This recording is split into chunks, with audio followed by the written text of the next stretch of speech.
DEI, I think, is the most successful when it's able to communicate in the language of the business. And that's tough because arguing, like it's the right thing to do. Shouldn't have to necessarily match and fit it in, right? But if we can fit it in a bit and present information in a way that business leaders are used to seeing it, then you can connect attrition and retention of underrepresented women to the bottom line. Hi everyone, welcome back to the All Inclusive Podcast. We're in a brand new studio and I'm so excited for today's episode. I'm joined by Jeff Fernandez, CEO and co-founder of Dandi. We discuss the power of analytics in unlocking the potential of DEI strategies, going beyond superficial diversity metrics, and providing game-changing insights to create a more inclusive workplace where everyone feels valued and empowered.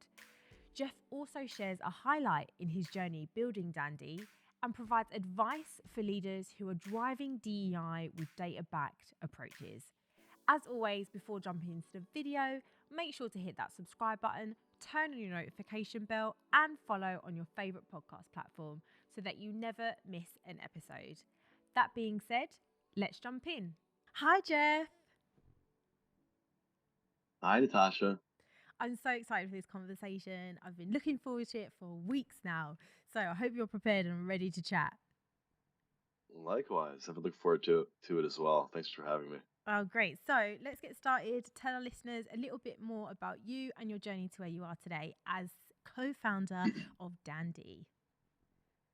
Great. Well, first and foremost, thanks for having me. I'm really excited to be here. My background, I'm sitting here in New Jersey, about 20 miles northwest of the George Washington Bridge. A little bit of my story.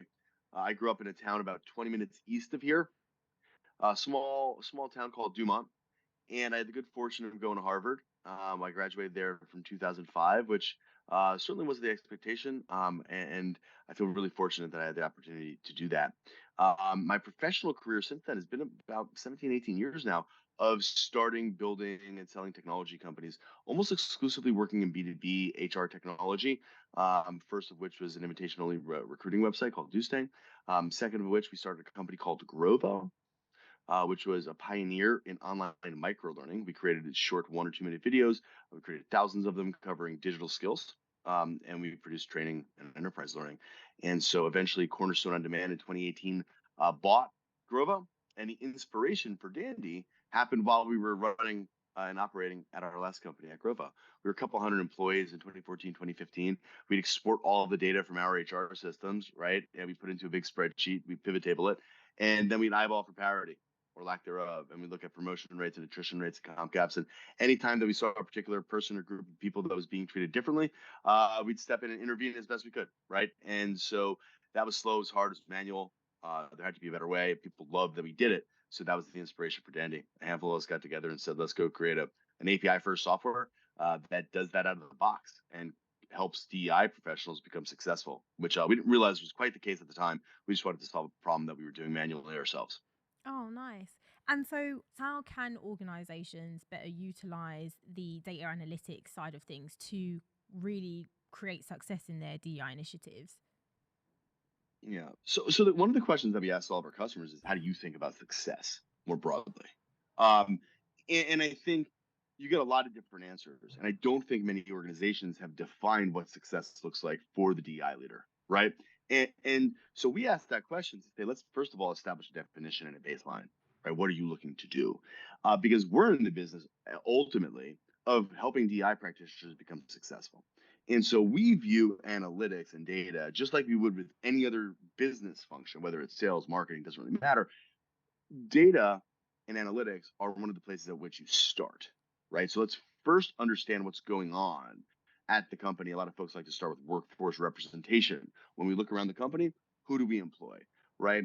If it were a different function, if it were marketing, we try to understand who are our customers and how are they finding us and how are we engaging them, right? Very simple questions. So we first like to start with doing a diagnostic of saying, hey, let's get analytics and data set up so we can understand what's going on at the organization and craft some strategies and some point of views that could potentially help you become successful and present information to leadership of the executive team in a way that can move the ball forward for the company. So, I mean, I like the way you just mentioned in terms of you want to start with the data, work out what's your workforce representation, see where the gaps are. What have you found through the organizations that you've worked for that has been one of the most challenging for them? One of the hardest spots, I think, is truly the holistic nature of DEI, because folks look at workforce representation almost always, and the natural place that you start is how do we let's look at gender. All right, let's assume binary gender roles for a moment, right? Let's make the company 50-50, right? Just for ease of the example. And that actually workforce representation is an outcome, right? And all other parts of the employee life cycle contribute to that workforce representation. We first need to look at hiring or recruiting and then hiring. And then from there, we have to take a look at compensation gaps, right? But what drives compensation gaps? It's performance and then promotions, right? And comp gaps. And that produces attrition and retention and sentiment, which leads to attrition. So all of this works together and produces the outcome that is workforce representation. So one of the hardest things to always do is to understand what's really going on in the organization. And if we want to take a look at workforce representation as the ultimate outcome, then what are the 3, 4, 5 things that we have to do throughout the rest of the employee life cycle to deliver value and actually start achieving those goals? And I can give you a couple of examples where when you take a look at things and you do some root cause analysis, what's actually happening is different than what you might have thought. Yeah. Um, and it'd be great to hear.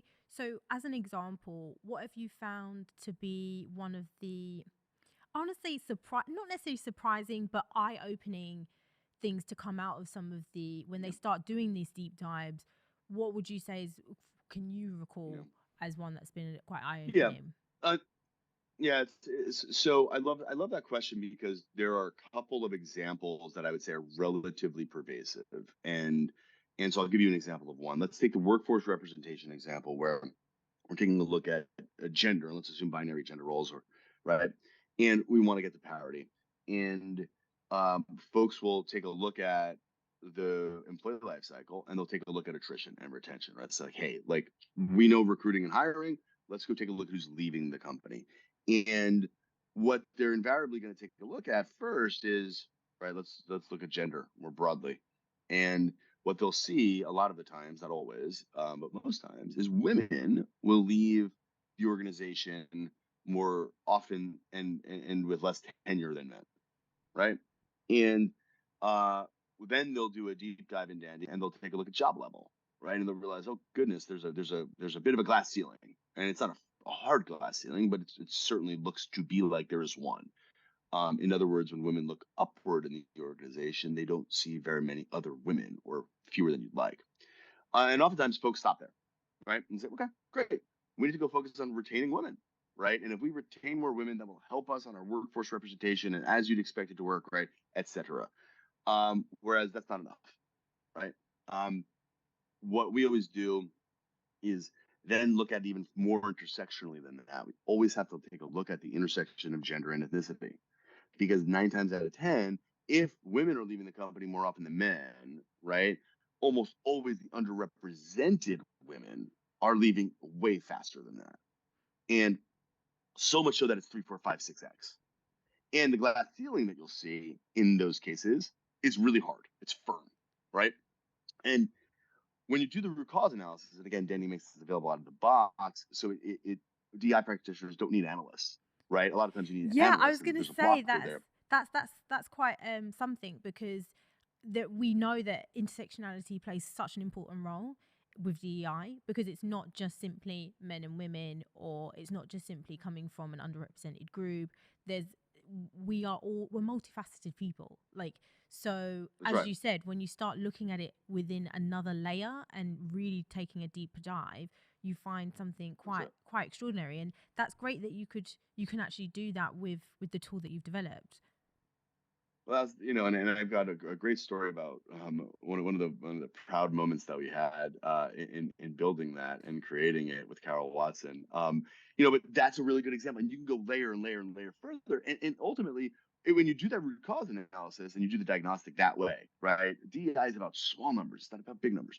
What you wind up creating is a very different point of view. And so you have a very sophisticated data-driven point of view that you then say, hey, here are the 3 to 5 goals for this year that we should focus on. And you can substantiate it with data. And you go to your executive team at that point, and you are empowered with information and data in a way that any other business leader would be. And that positions DEI as really central and important. And that's what part of what we're in the business of trying to do. I mean, and that goes into to my next question is getting the buy-in, because that's something that a lot of leaders, it's a challenge that a lot of leaders do face, is being able to convince the board or the kind of the key stakeholders to invest Mm-hmm. in the work. We're going to take a minute to thank our friends at Dandi, the DEI analytics company, for supporting the show. To drive real change today, DEI leaders need to be strategic and they need to be data driven. That's why today's most successful DEI leaders use Dandi to measure and manage their DEI programs in real time, track key DEI metrics, and create reports at a push of a button. Are you ready to join the DEI measurement movement? Click the link in the description below to download your free essential guide to data-driven DEI transformation. And so how do you see that the data analytics is able to do that, is to help with that? Yeah, totally, Natasha. And I think, like, hey, full stop, it's the right thing to do. And we should acknowledge that. And of course, right? Right thing to do. Secondly, I think DEI, I think, is the most successful when it's able to communicate in the language of the business. And that's tough because arguing, like, it's the right thing to do. Shouldn't have to necessarily match and fit it in, right? But if we can fit it in a bit and present information in a way that business leaders are used to seeing it, Hmm. then you can connect attrition and retention of underrepresented women to the bottom line. Then we can say we're doing hiring and recruiting, and we're spending X, Y, and Z budget at the top of the funnel, and our tenure is worse, and this is what's going on. We've got a huge problem with promotion rates, and then we have attrition and retention. We're spending a lot of money on this on trying to become quote unquote diverse, and this is the ecosystem in which it's living. And so we can make a business problem out of it now, and we can say let's go solve it. And I think that's what data analytics does. It does the same thing for marketing. It does the same thing with Salesforce for sales, right? Um, I don't, and I have to be very careful here because we're talking about people and we're talking about lives, and this is really important work, right? So there's a delicate balance ultimately, but they have to work together, I think. Mm. And I'm glad that you touched on that this is about people, so we've got to be delicate. So it's great that you're able to pull all of the information and present it in a way that's easy to be read and can be picked apart a little bit more, and you can go a little bit deeper. But what's your perspective in terms of being able to get the data in order to analyze it? Because we know that we're dealing with people, it's a lot of personal information that needs to be inputted into this to get you the answers that you want. So what are your thoughts on being able to pull the data? So I think first, I think there are two answers to that question. One is from a software perspective, right? From a software perspective, we are GDPR compliant, CCPA compliant. We do not collect strictly defined, personally identifiable information, right? No first names, last names, socials, addresses. We don't collect any of that. We do have an API that connects to all the HR systems and does securely pull the information, um, and is in a controlled way and follows all the regulations and guidelines, right? That's one. Number two, the other answer, which is I think people oriented. Um, we are knock on wood. We have been very successful in conducting voluntary self-identification campaigns. In other words, where our customers ask their employees to tell Dandy and their company more about themselves. And examples might be LGBTQIA plus status, veteran status, parental status, caregiver status, whatever it might be, or to fill out ethnicity if they haven't yet, right? Or we're introducing a non-binary gender role. Could you please update? And I think the reason that we've been able to do that, and I think really the heart of your question, So here's the answer: is we find that most people who will participate want to be good at this. They want their company to understand who it is, and they want a commitment to DEI. They want to be able to publish the information. They're scared though. And the only way that people, I think, feel better about giving you more is if they get something from you. What I mean by this is if you're going to ask employees and folks to tell you more about themselves, then you need to make a firm commitment. You first need to show up with your Dandy dashboard or whatever it is that you may use to present the information to them as you have it today, and be open about it and say, goodness gracious, here are the 5 or 10, 15, 20, 50 reports and graphs. We are going to be tracking this once per quarter. And you have our commitment that we're focused on these 2 or 3 areas. We really need your help. Okay. And here's how you can help. And you have our commitment in 3 months, in the next quarter, we will show you the exact same reports, graphs, etc. Right. And we'll show you progress over time of how we're tracking on these core KPIs. And we're going to make good on this commitment that whether we're attaining it, whether we're not attaining it, we're going to tell you what's going on, and we're going to be really honest about it. And when companies do that, Natasha, you would be surprised at how a completion rate, right, getting the data could go from 30% completion to over 90% overnight. Especially if you're working with, something like Dandy, where again, the information, the way that we collect and store it is anonymized, right? And so it is safe.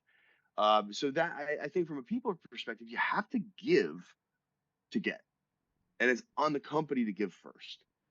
No, I totally agree. I think it's important because it's it's personal, and you want to know that if I'm going to give up all of this information, that it's actually going to be utilized in a positive way. And so it's I think great that's that, right. that you share that. Yeah, no, fantastic. So you touched on earlier in our conversation a proudest moment from you starting Dandy. I'm really interested to hear, what is that proudest moment? I think there are a few, right? I mean, a handful where we always look at internally. We look at a metric that we call PI, positively impacting employees, right? And we currently, support over 500,000 employees, and so cracking that threshold was really exciting for us. Um, Examples include where we've worked with companies and reduced a wage gap from 10% to down to 2% in 3 or 4 months, right? And so all of that's really exciting. Um, but I'll tell you more of an entrepreneurial story, a super proud moment.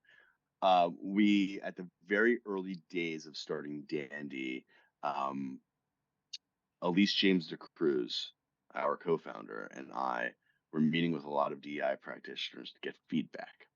And Elise had reached out to Carol Watson, and Carol, steeped in tradition in DEI.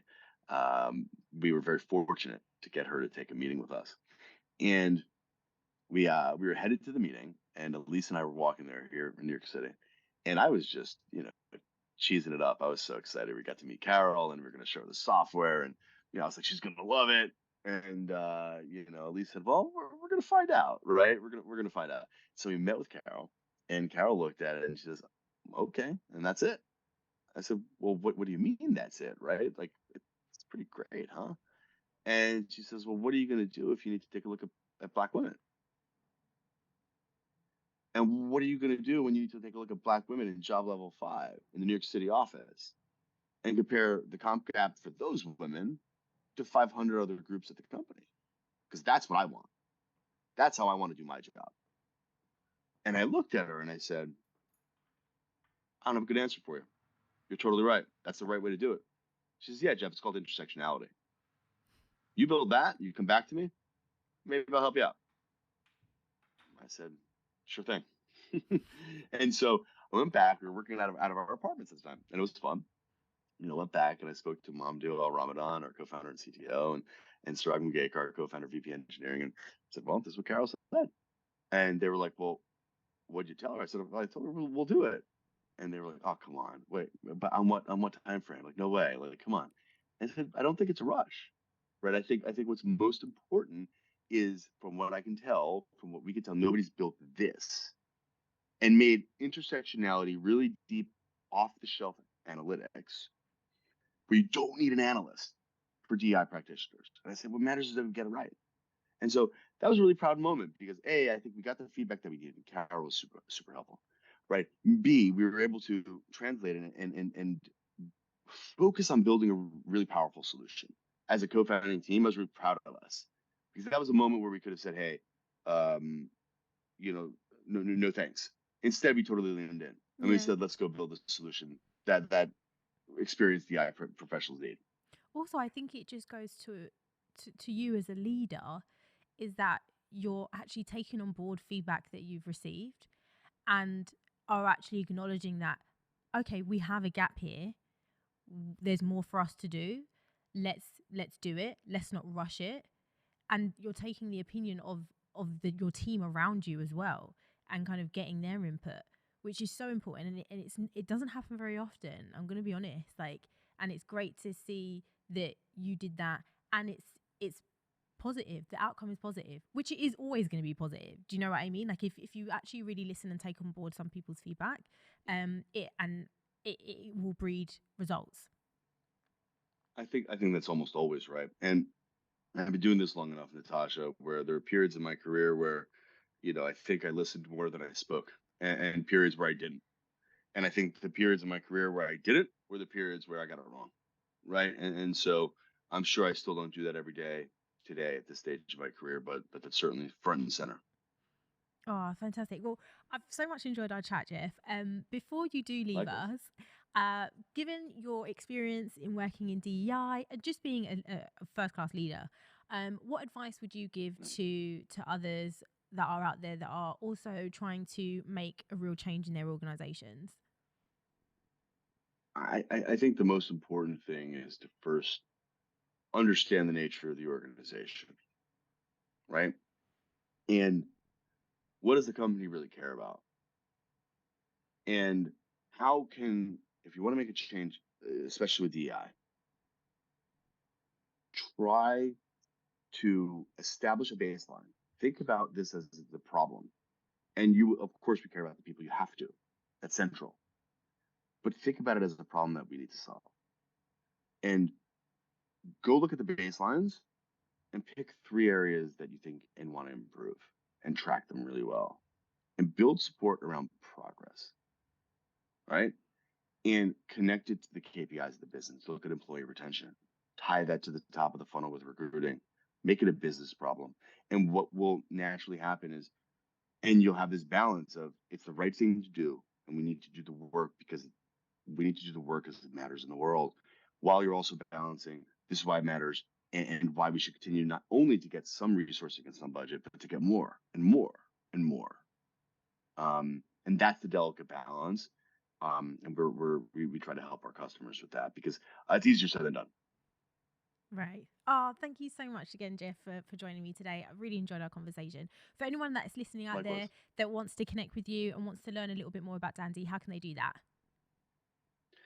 Please visit our website, right? It's a www.its, it's dandy, DANDI.com. That's it's its dandy, DANDI.com. You can reach out to us, contact us for me. You can also just email me, jeff@itsdandy.com anytime. Oh, fantastic. Well, once again, Jeff, really enjoyed this conversation and I look forward to all the great things that Dandy's got in the pipeline. Likewise, pleasure. Thanks for having me. Appreciate it.